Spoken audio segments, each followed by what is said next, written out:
So these are the 3 awesome items I found at Goodwill to transform and inspire you for this contest. Now, awesome might seem like a big word for this patio chair. I definitely walked by it my first time in Goodwill and didn't actually think twice of it, but then I saw the 99-cent price tag. And honestly, for 99 cents, you can't beat this chair. So when looking at it closer, I actually saw these kind of cool diagonal line details on the side, and it was my inspiration for what I'm gonna do to this piece. So let's get started. So anytime that I'm working on a piece of furniture, I always make sure to have this around because it helps to take off the goo from price tags and or marker stains, scuffs, anything that might have built up on a piece of furniture over time. So, and you wanna make sure that the surface is really clean before you start to transform it accordingly. The next step is to actually cut these straps, and once they're cut, there's no going back. So I'm confident that this is gonna work, but I'm sure that this is gonna be a multi-part process. Sometimes when doing a transformation with a Goodwill piece of furniture, a lot of it is luck and guess. You can have a concept and have hope that one of the items might work, but if it doesn't, you always have to be able to be flexible and figure out what you can do instead. So as I cut this off, let's figure out whether or not I'm gonna be able to use these bolts as a replica. Fortunately, my nifty bolt came off, and this is definitely a DIY fail at the moment. However, I will recover and we will still make this chair awesome. So what I'm gonna see is, even though I've cut the plastic straps away, I'm gonna see if I can get these bolts out and actually reposition them back into the chair to continue using them as anchors. I might have to glue them inside because I think before it was just the tension that was actually keeping them together. But one way or the other, if not, at least there's still the holes there that I might be able to do a screw or something else instead to really secure the new straps that will be transforming this chair.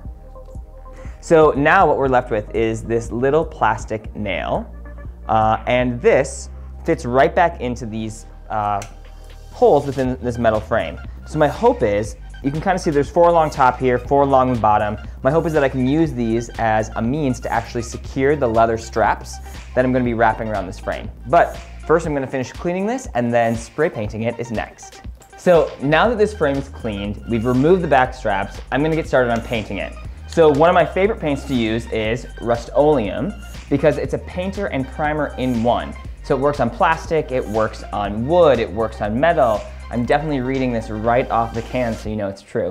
But I'm gonna use the flat black because again, since this used to be an exterior patio chair, I wanna actually do a finish on it that will make it look a little bit more rich and a little bit more interior. So I wanna avoid the gloss and get started with spray paint instead. So as part of that too, whenever you're spray painting anything, you wanna make sure that you go nice, clean, even strokes so that you avoid drip marks. Especially on a surface like this, where it's rounded and whatnot, you just go across one direction and then tilt the can a little bit further down to actually get even coverage without having too much buildup or overlap. So here we go, and let's get started.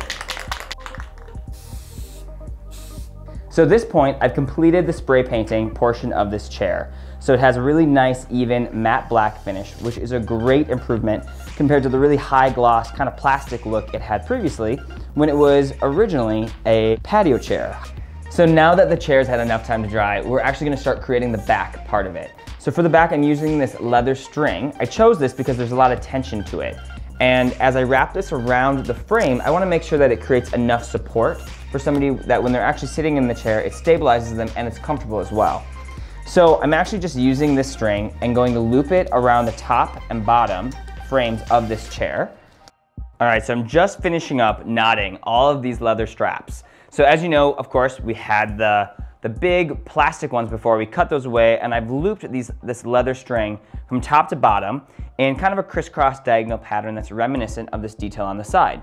So of course, initially I wanted to actually secure it to the little screws that were in this chair, but after realizing that wouldn't work, I actually just realized that I could twist the leather string around to actually secure it. So almost making a knot along the bars on top and bottom to help secure the leather to make sure that it's stable enough to become the back of a chair. Then I tied it in the corners, and I've just snipped away the excess leather to kind of give it a cool little detail on the end. And now it's time to go and stage this. So let's check it out. So for just $11, I was able to buy a chair, a lamp, and a side table, all from my neighborhood Goodwill store. Looking at it now, you would never believe that these items came from Goodwill, and you would never believe that I spent only $11. This chair used to look like a patio chair because that's what it was, and it was only 99 cents. But after changing the color of it by using spray paint, it gave a much richer and much heavier look to it. To finish off this chair, I added a faux fur blanket to give some extra cushion and a little bit of style. Faux fur is really popular right now, and it added a really nice soft look to this chair to make it look like a designer element and no longer a patio chair.